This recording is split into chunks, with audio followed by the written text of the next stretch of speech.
अस्सलाम वालेकुम, मेरा नाम मोहम्मद अय्यूर और सेकंड ईयर मैथ पढ़े न्यू बुक के हिसाब से। तो सेकंड ईयर के अंदर आपके दो पोर्शन है मैथ के, एक आपका कैलकुलस है, एक आपका ज्योमेट्री बेस है। तो जो हम ये वाला जो चैप्टर है प्लेन एनालिटिकल ज्योमेट्री, इसके ये भी पहले दो चैप्टर हुआ करते थे, तो अब इसको एक बना दिया। और इसके अलावा दो आपके और चैप्टर, एक सर्कल का है और एक इलिप्स मतलब शेप्स का, कॉनिक्स का। तो टोटल अभी फिलहाल तीन चैप्टर है, पर इसको चार चैप्टर समझ सकते हैं। मतलब ये चैप्टर काफ़ी बड़ा है, दो चैप्टर मिलके बना है जो पहले हुआ करते थे बुक के अंदर, पहली वाली बुक के अंदर।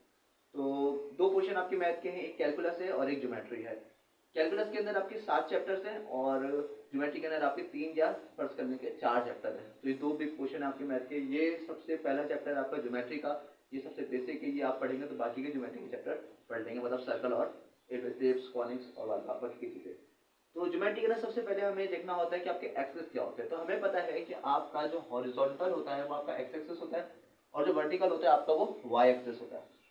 अब इसके कुछ पॉजिटिव नेगेटिव होता है और कुछ क्वाड्रेंट होते हैं। 4 क्वाड्रेंट होते हैं जो इधर बने हुए हैं, first quadrant, second quadrant, third quadrant और फोर्थ क्वाड्रेंट। हमें पता है कि फर्स्ट क्वाड्रेंट के अंदर एक्स और वाई दोनों पॉजिटिव होते हैं और सेकंड क्वाड्रेंट के अंदर ये थर्ड और फोर्थ। अच्छा, तो पॉजिटिव क्यों होते हैं? कहीं नेगेटिव, कहीं नेगेटिव, कहीं दोनों नेगेटिव, कहीं एक पॉजिटिव दूसरा नेगेटिव। होता यह है कि हम एक्स को समझेंगे कि वो सीधे हाथ और उल्टे हाथ से समझेंगे एक्स को, कि हमें पता है सीधे हाथ से सारे काम अच्छे होते हैं और उल्टे हाथ से फर्ज करेंगे नेगेटिव चीज आएगी आपकी।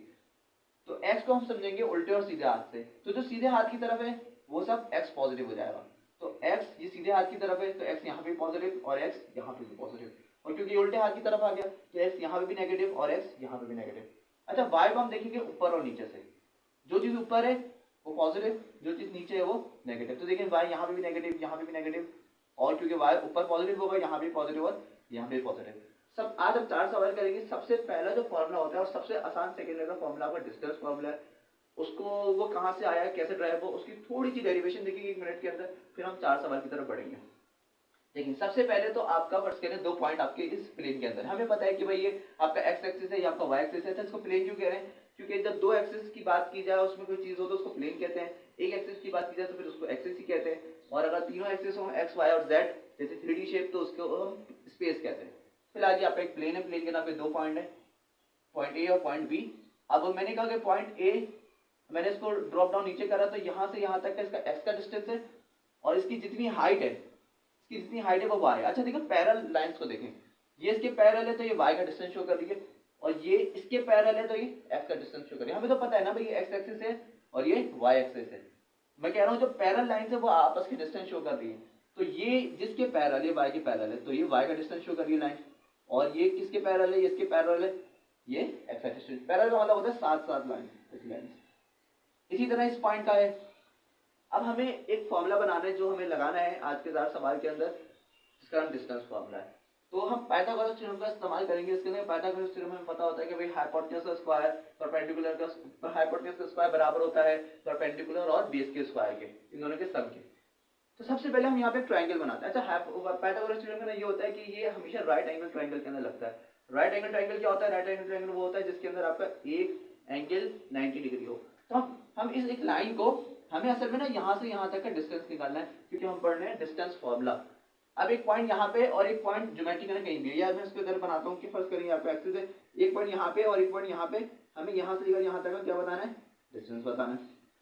तो उसके लिए फॉर्मूला क्या होगा? जैसे कि आप इसको ट्रायंगल बना दें, हमने इसको क्लोज कर दिया। अच्छा, अब हमें पता है कि ये वाली साइड जो हमारी हाइपोटेन्यूज है, ये हमारा बेस है, ये हमारा बेस है और ये हमारा परपेंडिकुलर है। सही, जो खड़ा है वो परपेंडिकुलर जो लेता है, मतलब जो जमीनी है या उसको हॉरिजॉन्टल कह लें, ये आपका बेस हो जाएगा। अच्छा, कोई आपसे पूछे भाई बेस क्या है और परपेंडिकुलर क्या है, तो मैं कह सकता हूँ कि भाई आपका हाइपोटेन्यूज, यहाँ पे हाइपोटेन्यूज आपका डी है, तो मैं इधर लिख सकता हूँ भाई आपका हाइपो जो है वो डी का स्क्वायर हो जाएगा। सही है।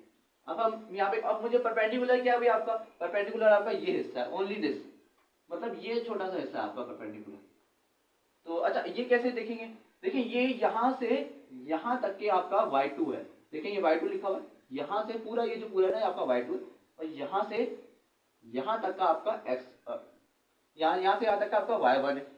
तो मुझे चाहिए तो यहाँ से लेकर यहाँ तक का डिस्टेंस, तो क्यों ना हम इन दोनों को माइनस कर दें। मतलब इस बड़े वाले पीस से छोटा वाला पीस अगर मैं निकाल दूं, इस बड़े वाले पीस से छोटा वाला पीस निकाल दूं, तो मुझे अपनी रिक्वायर्ड चीज मिल जाएगी, ये वाली चीज। मुझे ये वाली चीज चाहिए, क्यों? मुझे परपेंडिकुलर पुट करना है यहाँ पे।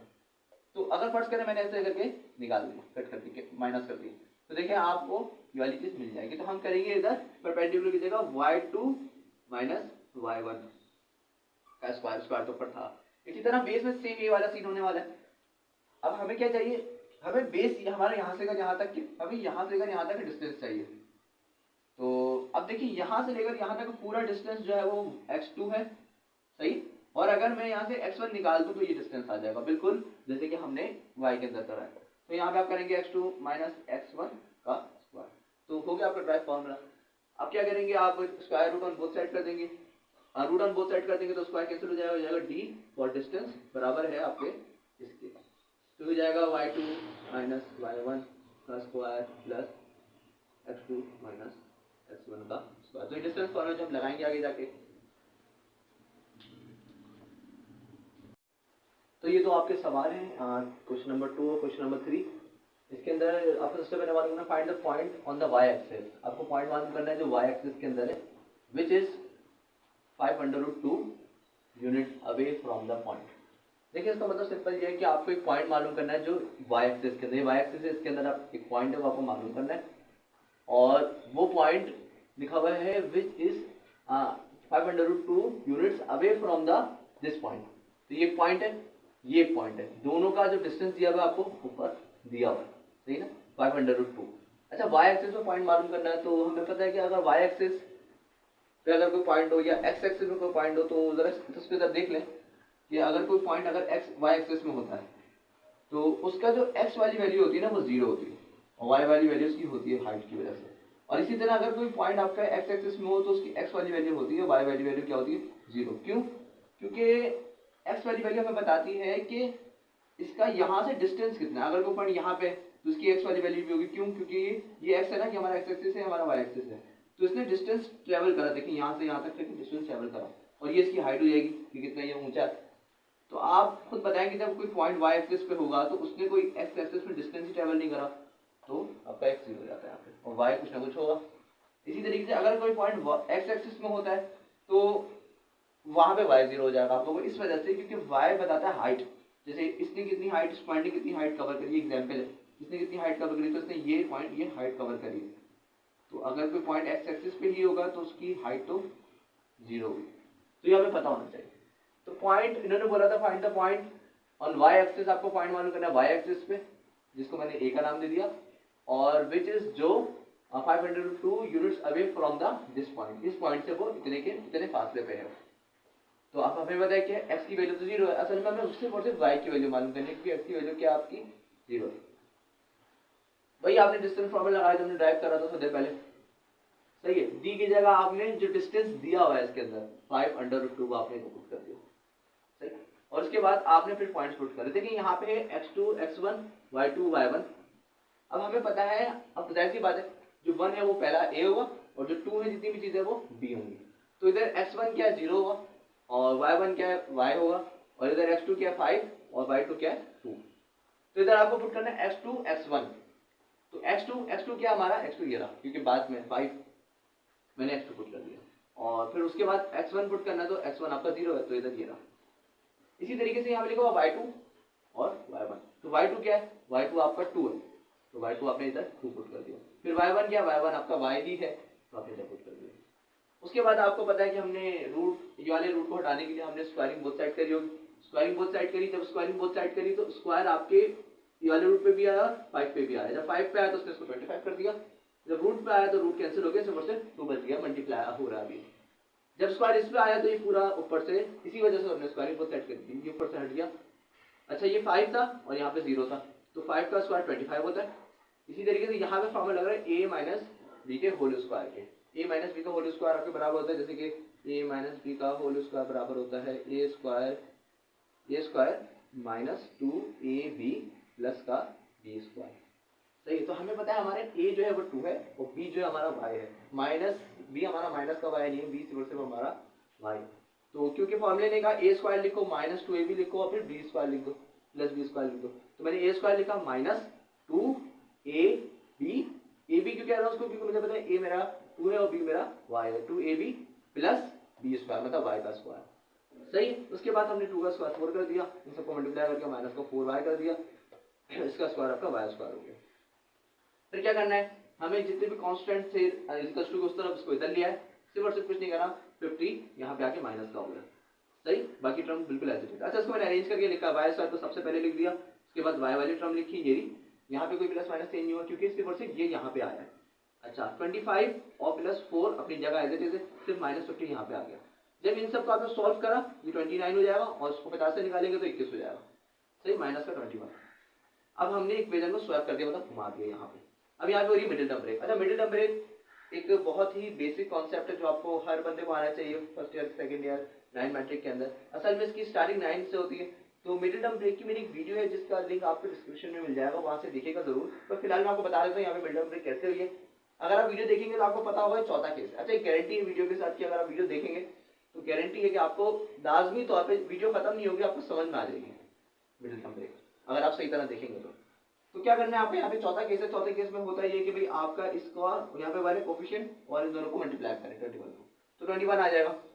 तो जब हम 21 का एलसीएम लेंगे तो आ जाएगा 3 से 7 और 7 से 1। 3 और 7 को आप यूज करके क्या करना है, मिडिल मतलब मिडिल टर्म 4 है, मतलब माइनस का 4 है, इसको ब्रेक करना है। तो आपने माइनस के 7y और 3y में ब्रेक कर दिया, जैसे कि इधर दो यहाँ पे जो भी आपके मल्टीपल आते हैं या आप उसको फैक्टर्स कहते हैं, फैक्टर्स आते हैं, उसकी मदद से हमें मिडिल टर्म को ब्रेक करना होता है। -7 + 3 है, इन दोनों को वापसी प्लस कर देंगे तो माइनस का 4 वापसी बन जाएगा। तो ये अब ये 3 टर्म से 4 टर्म्स हो गई, इन दोनों का कॉमन लेंगे और इन दोनों से कॉमन लेंगे, इन दोनों से कॉमन लेंगे तो आपका y आ जाएगा। जैसे y स्क्वायर है तो यहाँ पे y आ गया और y यहाँ पे बचा माइनस का 7। सही, इसी तरह इन दोनों में सब कॉमन लेंगे, माइनस का सॉरी 3 आ गया कॉमन, 3 आ गया तो इधर y बचा और हमारा यहाँ पे आ जाएगा 7। सही, क्योंकि 3 इससे जाएगा तो यहाँ पे बचेगा 7। ये दोनों बिल्कुल सेम है, ये आपके आ गया y माइनस, सही है, y माइनस 7 हो गया और ये y प्लस 3 हो गया। फिर हम यहाँ से आइदर एंड और करेंगे, मतलब दोनों चीजें इक्वल टू के बराबर है। एक दफा इसको इक्वल टू बराबर करेंगे और एक दफा इसको इक्वल टू बराबर करेंगे। तो एक दफा इसको इक्वल टू बराबर करो, एक दफा इसको करा, तो ये टर्म बन गई दोनों, और ये y वहाँ पे वो माइनस का है, वहाँ पे जाके प्लस का हो जाएगा। तो एक आंसर आपका 7 आ, एक आंसर 7 आ जाएगा और एक आंसर आपका माइनस का 3 आ जाएगा। इसी तरह दूसरा सवाल है बिल्कुल सेम, यहाँ पे आपको y एक्सिस बना हुआ है, यहाँ पे आपको x एक्सिस बना हुआ है। बहुत आसान है, यहाँ पे ये डायग्राम थी, यहाँ पे आपको मालूम करना है find the point on the x axis. आपको पॉइंट मालूम करना है x एक्सिस के अंदर और जो इतने डिस्टेंस अवे है from this point. This point इस पॉइंट मैंने बना दिया, इसको b का नाम दे दिया, और जो पॉइंट मुझे x एक्सिस मालूम करना है उसको मैंने a का नाम दे दिया। और आपको पता है x एक्सिस पे अगर कोई पॉइंट है तो x होगा और y 0 होगा, क्योंकि वो x एक्सिस पे उसकी कोई हाइट नहीं है। वही आपने डिस्टेंस फॉर्मूला लगाया, डिस्टेंस हमें दिया हुआ था, डिस्टेंस यहाँ पे पुट कर दिया, x2 x1 लिखा हुआ, तो x2 की वैल्यू हमारी क्या है, ये थी x2 -7, तो -7 इधर पुट कर दिया। अच्छा, x1 की वैल्यू क्या है मेरे पास, x1 की वैल्यू ये थी x। अच्छा, ये जो माइनस आ रहा है बीच में ये फॉर्मूले का है, ये जो -7 आया, -7 खुद से आया है, ये माइनस फॉर्मूले का है और x की वैल्यू x की है। इसी तरीके से हमारे पास वैल्यू y2 की है, y2 की वैल्यू आपकी 5 है, y1 की वैल्यू क्योंकि पॉइंट x एक्सिस पर तो 0 होगी, यहाँ पे 0 पुट कर दिया। उसके बाद आपने वही फॉर्मूला लगाया। अच्छा देखिए, यहाँ पे फॉर्मूला होता है आपका a माइनस बी का होल स्क्वायर, तो आपका a तो नेगेटिव नहीं है, पर हमने मान लिया कि 7 को जिस तरह लिखा हुआ है, जैसे कि एक ब्रैकेट से बना लो तो -7 माइनस x का होल स्क्वायर, तो अब a हमारा जो है वो -7 है। सही, तो इस तरह कर लिया हमने a स्क्वायर, सही, जो उसके अंदर -7 है, a square minus 2ab b square plus, अच्छा ये प्लस 25 कहाँ से आया, ये अगर मैं 5 का स्क्वायर लूंगा तो यहाँ पे 25 आ जाएगा। सही, तो 7 का स्क्वायर 49 होता है, इन सबको मल्टीप्लाई करेंगे, माइनस का 2 और माइनस का 7 14 हो जाएगा, 14x। इसी तरह x स्क्वायर अपनी जगह पे, 25 अपनी जगह पे, वही 41 यहाँ पे आएगा, 41 नेगेटिव हो जाएगा, इसको हमने अरेंज करके लिखा, x स्क्वायर को पहले लिखा 14x को उसके बाद, and then 25 as it is यहाँ से आया, 48 एज इट इज, और ये क्योंकि वहाँ पे था यहाँ पे आके नेगेटिव का हो गया। अब इन सबको हमें सॉल्व करना है, जब इन सबको कैलकुलेटर में सॉल्व करेंगे तो आपको 33 आंसर आएगा, कुछ भी निकालो 25 39 और आपको उससे निकाल दे 41, तो 33 आ जाएगा आपके पास। अब वही मिडिल नंबर ब्रेक करनी है। मिडिल नंबर क्या करनी है आपको, यही आपका पहला केस है, यहाँ पे कोफिशिएंट 1 है और इसको 33 से मल्टीप्लाई करके तो 33 ही आएगा। 33 का अगर मैं एलसीएम लूंगा तो 33, अब मैं 3 से लूंगा तो 11 आ जाएगा और फिर 11 से लूंगा तो 1 आ जाएगा। तो मेरे पास 3 और 11 है कि मैं मिडिल नंबर को ब्रेक करूँ, तो 3 और 11 14 है यहाँ पे, तो 11 और 3 में मैंने मतलब ट्रम्प को ब्रेक कर दिया। बहुत आसान है, पहला केस है ये मेरी वीडियो के मुताबिक। तो ये 11 हो गया, ये 3 हो गया। अब इन दोनों से कॉमन लेंगे तो कुछ भी नहीं आ रहा सिवाय एक्स के, तो एक्स, अब ये एक्स उसका आया तो एक्स हो गया प्लस 11, इसके साथ एक्स था जो कॉमन बाहर चला गया। इन दोनों से कॉमन आपको सिर्फ 3 आ रहा है, यहाँ पे एक्स प्लस 11, ये दोनों टर्म सेम लग भी रही है और है भी, इन दोनों को आपने बाहर निकाल दिया, एक्स प्लस 3 ये रहा। उसके बाद क्या करना है, वही आयतन एंड और करा है, इसको 0 के बराबर करेंगे और इसको 0 के बराबर करेंगे। अच्छा होता ये कि जो यहाँ पे जो टर्म्स होती है ना उनका नेगेटिव आंसर हो रहा होता है। जैसे यहाँ पे क्या था, यहाँ पे -7 था तो आंसर क्या आ रहा है 7, यहाँ पे 3 था तो आंसर क्या है -3। इसी तरह यहाँ पे 11 है तो आंसर -11 और यहाँ पे 3 है तो